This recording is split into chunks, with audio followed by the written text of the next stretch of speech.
Le entregué mi corazón a Jesús y amo servirle. Sin embargo, me siento cansado, me siento cansada. Estoy arrastrando con la vida espiritual de mi familia. Ese es el tema en Adoración Backstage. Suscríbete a mi canal, no olvides darle a la campanita de notificaciones, comparte y comenta cada vez que haces esto. Aumentas la visibilidad de mensajes como este que yo sé que pueden ser de gran bendición a muchas vidas. Wow, ¿cuántas personas estarán viviendo y pasando por esta situación? Hay mujeres que, por ejemplo, me han dicho, Lorel, yo le sirvo al Señor, pero mi esposo se opone, mi familia se opone y de hecho ahora está influyendo sobre mis hijos para que dejen de ir a la iglesia conmigo. Y sí hay sus excepciones donde hay cónyuges, ¿verdad?, que son más comprensivos y no se oponen a la fe, pero la norma es distinta. Obviamente esta es una de las razones por las que la Biblia nos insta a no hacer yugo desigual, pero ¿qué de las personas que conocieron al Señor después de haberse casado? ¿Qué vamos a hacer, verdad? Hay personas que conocieron al Señor después de casados y ahora tienen tremenda guerra en su propia casa. ¿Qué palabra de ánimo podemos darte en este día? Yo espero que te quedes conmigo porque este tema de verdad que es uno muy importante. Inclusive el Espíritu Santo, mientras yo desarrollaba este tema, el Espíritu Santo me confrontó porque muchas veces no tomamos en cuenta eso en la iglesia. Inclusive como líderes a veces exigimos de la gente sin saber que ellos viven otra realidad. En mi caso, por ejemplo, yo crecí en un hogar cristiano, de buena familia. Mi esposo también ahora le sirve al Señor, ¿verdad? Le hemos servido al Señor toda la vida y nuestra realidad es diferente, pero hay personas, amados, que ustedes los ven ahí fieles en la iglesia, que están cargando, sienten que están arrastrando a su familia cuesta arriba y ustedes no saben el infierno que ellos tienen en casa. Así que yo oro que en el nombre del Señor, aquellos que me escuchan, que están atravesando por esta situación, encuentren ánimo a través de la palabra del Señor. Y hay muchos ejemplos en las Escrituras. Quiero traerte ánimo usando ejemplos en las Escrituras porque a veces nos sentimos solos en esto. Pero la Biblia establece ejemplos de personas que pasaron por esta misma situación y uno de ellos es Job. Job no era como tal hebreo. La Biblia no dice que era hebreo, era del Medio Oriente. Sin embargo, y esto es maravilloso porque a pesar de que no era hebreo, sí amaba y servía a Dios, ¿verdad? No sabemos cuánto amor le tenía porque no le conocía directamente. Él inclusive dice, wow, de oídas te había oído. Así que a lo mejor él había escuchado acerca del beneficio de servir a este Dios de los hebreos y él se dispuso también a servir a Dios y todo le iba bien en la vida. Dice la Biblia que él inclusive hacía holocaustos por la protección de sus propios hijos, que dice la Escritura que hacían un montón de fiestas y sabrá Dios todas las cosas que sucedían allí. Y él temía a Dios, quería hacer todas las cosas bien, al punto que la Biblia le llama justo, porque él se proponía de todo corazón hacer la voluntad de Dios. Sin embargo, en un mismo día, lo pierde todo, incluyendo a sus hijos. Y no solamente que pierde a sus hijos, sino que viene la calamidad a su propio cuerpo, ya que le da lepra. Ustedes se imaginan y uno dice, wow, ¿cómo es posible que esto suceda? Ahora, no es simplemente que le vino toda esta calamidad, sino que la estaba padeciendo solo. Porque aunque tenía amigos a su alrededor y aunque tenía a su esposa, sus amigos estaban constantemente verificando qué pecado oculto tendría Job para que a él le viniese tal calamidad. Qué difícil, ¿verdad? Y esto era parte de la creencia en ese lugar y es parte de la creencia hoy día. Bueno, si tú haces cosas buenas, pues te van a venir cosas malas. Si van a venir cosas malas, si haces cosas malas, te van a venir cosas malas. Y obviamente no vamos a descartar el principio de la ley, de la siembra y la cosecha, pero la Biblia también dice que el sol sale para justos e injustos, que las calamidades y el sufrimiento le vienen a justos y a injustos. Y esto es lo más triste, o sea, no es solamente tratar de servir a Dios y hacer lo mejor posible y que te vengan todas estas calamidades, sino pasarlo solo. Con una esposa que le estaba diciendo, maldice a tu Dios y muérete ya, acaba de morirte. Obviamente no vamos a desacreditar ni degradar ni minimizar el dolor de la esposa de Job, quien había perdido a sus hijos. O sea, ella debía estar totalmente ofendida, dolorida y preguntándose. Y es natural cuestionarnos, oye Job, tú que has tratado de ser diligente, sirviendo a este Dios que ni es nuestro, que es un Dios de los hebreos, y tú has tratado de ser diligente y te viene todo esto, no vale la pena servir a Dios así. Y de hecho, yo les invito a que ustedes escuchen el tema Santos Llorones, que aunque el título parece jocoso, ahí tratamos este aspecto de personas que se preguntan de qué sirve seguir al Señor si como quiera vamos a sufrir? Así que eso lo contestamos allí, así que yo te pido que vayas a ese mensaje. La esposa de Job le estaba diciendo, si tu Dios es tan bueno, ¿por qué te ha permitido que te enfermes? Si tu Dios es tan bueno, ¿cómo es que has perdido el trabajo? ¿Cómo es que estás pasando por esta tribulación? Si Él dijo que nada te iba a faltar, ¿por qué ahora estás pasando por necesidad? Y yo te pido que si tú eres esa persona, te quedes aquí, porque yo espero que el Espíritu Santo traiga convicción y ánimo a tu corazón, ¿ok? Yo quiero que veamos lo que dice la Escritura en Job 1:8, porque esto es bien, bien importante. Dice la Escritura, y Jehová dijo a Satanás, ¿no has considerado a mi siervo Job, que no hay otro como él en la tierra, varón perfecto, recto y temeroso de Dios, apartado del mal? Miren esto, amados hermanos, porque a veces no consideramos esto. Lo que le aconteció a Job se inició con una conversación de Dios con Satanás. ¿Y saben cuál fue la conversación? ¡Wow! Estoy bien contento con mi siervo Job. ¿Quién diría? Dios estaba haciendo, en otras palabras, ¿verdad? Y en nuestra jerga, Dios estaba haciendo cierto tipo de alarde respecto a su siervo Job, y a Satanás no le gustó. Y miren, es cierto que la Biblia dice que todos vamos a sufrir. Jesús dijo, es necesario y en el mundo van a tener aflicción, ¿verdad? A todos nos va a venir la aflicción, pero hay calamidades que le pasan a personas que tú dices, wow, esto es sobrenatural, esto no es normal. Yo conozco personas que aman al Señor de todo corazón, que toda la vida le han servido al Señor, que se han mantenido íntegros delante del Señor, gente muy cercana a mí, que yo digo, Dios mío, ¿cómo es posible que estén pasando lo que están pasando? Y hermanos, por eso debemos tener cuidado de cómo juzgamos lo que están atravesando nuestros hermanos, porque a veces podemos ser como los amiguitos de Job, que comenzamos a inferir y a decir, sabrá Dios lo que está haciendo en lo oculto, sabrá Dios qué pecado oculto tiene. Tengamos cuidado, porque eso no era lo que sucedía con Job. Lo que sucedió con Job es que a Dios se le ocurrió hacer un buen comentario acerca de él, y al infierno no le gustó. Y yo estoy segura que hay muchas personas que les ha sucedido lo mismo. Y de hecho, ellos mismos se están cuestionando, y es bueno hacer introspección. ¿Qué habré hecho para yo estar pasando por esto? Mira, a lo mejor se has hecho algo, pero a lo mejor es que Dios dijo, wow, estoy contento con Lorel, estoy contento con fulano, y al infierno no le ha gustado. Tengamos cuidado de cómo nos autoevaluamos también. A veces podemos ser muy duros con nosotros mismos, aunque es necesario arrepentirnos y siempre tener esa humildad y humillación de todo corazón. Y tengamos cuidado de cómo juzgamos a los demás, porque Job estaba haciendo la voluntad de Dios, desconociendo a Dios, porque lo hacía quizás para que todo me vaya bien, yo voy a obedecer y voy a ser obediente, pero a fin de cuentas lo que le pasó fue porque Dios tenía complacencia en él. Así que haz como él, sigue orando por tu familia, ofreciendo sacrificio de adoración por tu familia, porque Dios no pasa eso por alto. Job perdonó a sus amigos, oró por sus amigos, oró por su casa, y al final Dios le cuadruplicó lo que había perdido. La otra persona de la que quiero hablarte es de Abigail, una mujer con un esposo sumamente difícil, y su historia se encuentra registrada en Primera de Samuel. Y voy a parafrasear, voy a resumirle lo más posible. Sucede que en el tiempo en que el rey David, que bueno, todavía no era rey. En ese momento todavía no era rey, pero desde hace tiempo ya la gente esperaba que él fuese rey. Sucede que en ese tiempo él estaba siendo perseguido por Saúl, y él huye a un lugar desértico que le pertenecía, estaba cerca de los terrenos de Nabal, que era el esposo de Abigail. En una ocasión anterior, en un tiempo anterior, David había cuidado a los pastores de Nabal, los había protegido de ladrones, les había ofrecido, como quien dice, guardaespaldas para que los protegieran de los ladrones. Y entonces, cuando ahora David se encuentra en esta necesidad, que es perseguido por Saúl, ahora David le manda a pedir ayuda a Nabal y le dice, hey, no sé si te acuerdas de mí, aunque debes acordarte, no sé si te acuerdas de mí, pero yo te pido ayuda, yo fui aquel que cuidó a tus siervos, a tus pastores, y ahora estoy en necesidad.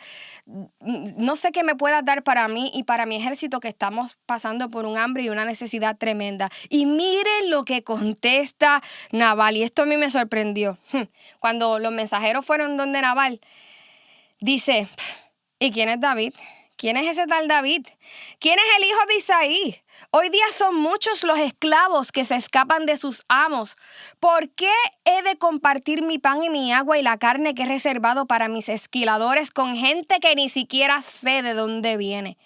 Miren, el esposo de Abigail era tan malo que habiendo recibido ayuda de David, ahora se la negaba cuando David lo necesitaba, al punto de burlarse y degradar a David. Pero ¿quién es ese tal David? ¿Qué nombre él tiene? Solamente es un mero esclavo. Está siendo perseguido y ahora viene a buscar ayuda. ¿Quién es ese tal David? ¿Y cuántas personas están pasando por lo mismo en casa? Hay personas que a mí me han dicho, Lorel, mi esposo perdió su trabajo y comenzó a ir a la iglesia y oramos en la iglesia y la iglesia nos ayudó a pagar el mortgage por un mes y la iglesia nos dio comida, pero ahora que recibió trabajo ya no quiere ir conmigo a la iglesia. Miren, amados, qué triste es eso. ¿Cuántas personas van a la iglesia y mira, y Dios obra porque Dios obra por la fe? Y vas a la iglesia y pides oración para que oren por ti. La iglesia ora, cuida de ti, trabaja para restaurar tu matrimonio, pero ahora que todo va bien, le das la espalda. Y miren, y no es solamente dejar de ir a la iglesia, porque pues no te podemos obligar a que te quedes. Jesús no obligó a nadie a quedarse. Ahora, lo triste es cuando se van hablando mal y burlándose del pastor de la iglesia y hasta del evangelio. ¿Cuántas personas luego de haber sido bendecidas por Dios ahora se burlan del evangelio? Dice la Biblia que la ira de David se encendió contra Nabal al punto de que iba a ir con 400 hombres a matarlo. Él dijo, ¿qué? ¿Cómo va a ser que este hombre se atreva a burlarse de esa manera? Y él estaba tan dolido y en tanta necesidad que él iba a ir a matarlo. Sin embargo, Abigail, la esposa de Nabal, se entera, comienza a moverlo todo, le hace comida y va a ofrecerle comida a David y se lo intercepta de camino y se arrodilla y hasta comienza a pedir perdón por su familia. Una mujer se metió en medio de la ira de David y así salvó a su familia. ¿Y cuántas mujeres que hoy me escuchan están haciendo lo mismo por su casa? Miren lo que dice David, y yo te lo quiero decir a ti hoy en esta hora. Le dijo, vuelve tranquila a tu casa. Añadió, como puedes ver, te he hecho caso. Te concedo lo que me has pedido. Una mujer que clamó por los injustos de su casa recibió la respuesta de Dios. Y yo les voy a decir una cosa, hay personas que hoy me están escuchando que se encuentran bien y han sido favorecidos y a lo mejor se creen que es por su propia justicia y es porque una mujer como Abigail, una madre, una abuelita, no han dejado de doblar rodillas y de interceder por ellos. Mira, no tomes en poco a una madre que ora, no tomemos en poco a una abuelita que ora, ni nos sintamos más grandes que nadie, porque hay gente que hoy está de pie por una Abigail, por una madre, por una abuela que no han cesado de orar. A ti, mujer que me escuchas, Dios sabe la injusticia que estás recibiendo en casa. Dios no pasa por alto eso. Dios no pasó por alto la injusticia que Abigail estaba recibiendo en su propia casa. Y Dios también ve tu amor y escucha el clamor por tu familia. Yo he visto familias ser transformadas y yo te animo a que persistas en tu amor y en tu fe. Yo he visto y hemos sido testigos de familias ser transformadas y corazones sumamente endurecidos, ser ablandados por el amor de Dios a causa de una mujer que ha intercedido por su casa. Así que persiste. Y ahora, también he conocido historias como la de Nabal y por eso tenemos que prestar atención a lo que nos dice la Biblia. Porque aunque sí hemos visto la redención de Dios en muchas familias, también hemos visto historias como la de Nabal. ¿Saben qué pasó con Nabal? Después que se entera de que Abigail le da comida a David, se enfurece y le da un infarto y se muere. Y usted dirá, pero eso es en el Antiguo Testamento, Lorel. Pues yo te voy a contar la historia de una mujer que conocí en una convención misionera y ella contaba su testimonio y decía cómo quedó embarazada desde jovencita y se casó con este hombre que le impedía progresar en la vida. De hecho, no la dejaba estudiar ni superarse. Y ella conoce al Señor y ella guardaba en su corazón el deseo de estudiar en un instituto porque tenía pasión por las misiones. Esa era su pasión. Sin embargo, su esposo seguía rebelde, él no quería que ella fuera ni a la iglesia, ella a duras penas podía ir, se escabullía para lograr ir al servicio, servía a Dios como podía y quería estudiar en el instituto, se lo manifestó a hermanitos de la iglesia que le compraron los libros que ella necesitaba para el instituto y ese día en que ella salía a estudiar, su esposo se interpone en el camino, le tira los libros al piso y le dice lo siguiente, mientras yo viva, jamás vas a estudiar y jamás vas a superarte. Y ustedes saben lo que sucedió. Un mes después le dio un infarto. Y obviamente Nosotros no queremos que esto suceda. Cuando una mujer ora por su casa, no debe estar pidiendo que estas cosas sucedan a sus hijos ni a su esposo, porque la voluntad de Dios es que oremos por la salvación de nuestros enemigos, aún los que están en nuestra propia casa. Pero eventos como este están registrados en la Escritura como una advertencia a aquellos que se siguen oponiendo, que siguen retando y burlándose de Dios. Así que a ti, mujer que me escuchas, no dejes de ponerte en la brecha por tu casa. Y aquellos que se están oponiendo al Señor y se están burlando, créanme que todo tiene su tiempo. La Biblia dice que Dios no contenderá para siempre con el hombre.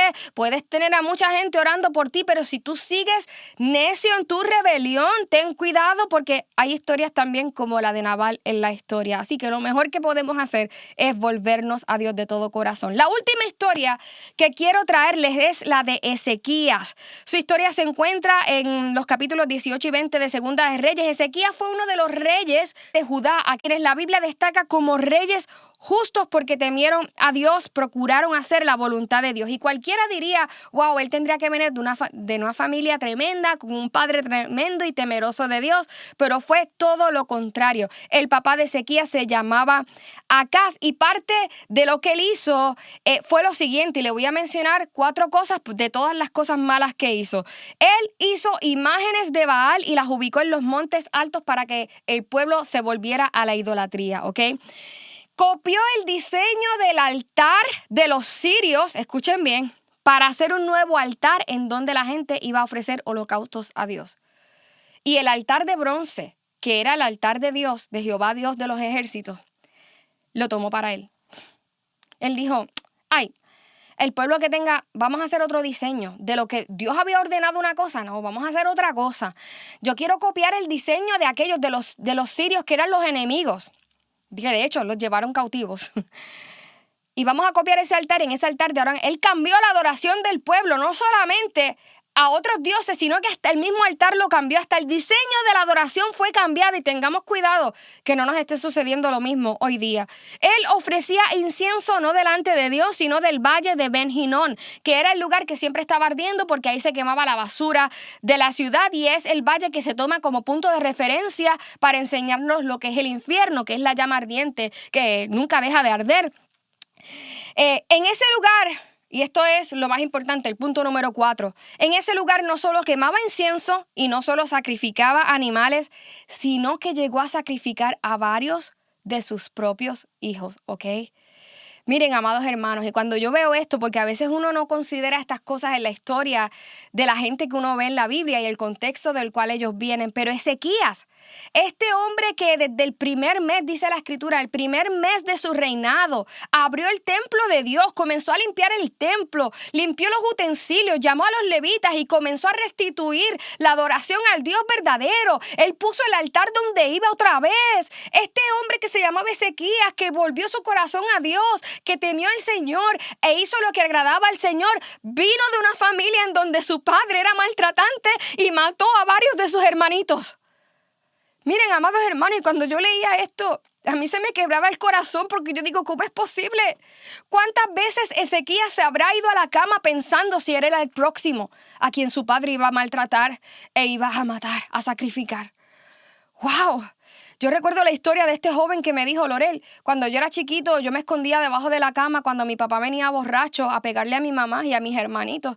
Y yo me acostaba con los audífonos escuchando tu música y eso era lo único que me permitía estar en paz y me permitía dormir. Escuchar tu música me traía tanta paz y yo me dormía ahí debajo de la cama con temor de que mi padre me fuera a pegar y a maltratar a mí, me fuera a matar a mí. Ese era Ezequías. Y dice la Biblia que ese primer mes de su reinado, él cambió todo. Un joven que había venido de un hogar maltratante con un padre corrupto, totalmente idólatra y vil, se determinó a servir a Dios y el destino de su vida y el destino de su generación cambió. Y es lo mismo que Dios quiere hacer contigo. Aleluya. El Señor te dice, yo sé que es difícil tener una familia que no me busca, pero confía en mí, porque lo mismo que hice con Ezequías, puedo y quiero hacer contigo. Aunque en tu casa no te entiendan y se rebelen contra mí, contigo haré grandes cosas. Aleluya. Aunque sientas que llevas la carga espiritual de tu casa, yo soy quien te sostiene y no te dejaré solo. No te dejaré sola. Padre, gracias por tu palabra, porque ella es viva, es eficaz, más cortante que una espada de doble filo, es firme, es nuestro fundamento firme que nos hace permanecer aquí a pesar de todo lo que sucede a nuestro alrededor. Yo te pido que a través de esta palabra tú traigas aliento al corazón que está cansado en esta hora, Señor, que traigas convicción, fe y fortaleza a los corazones que sienten que están arrastrando con la vida espiritual de su casa. Dale fortaleza, Señor, dale sabiduría. Dios mío, que ellos puedan entender que así como hiciste con Job, con Abigail y con Ezequías, tú puedes y quieres hacer ahora. En el nombre de Jesús. Amén. Te ha hablado Lorel Quiles y yo te espero en la próxima edición de Adoración Backstage.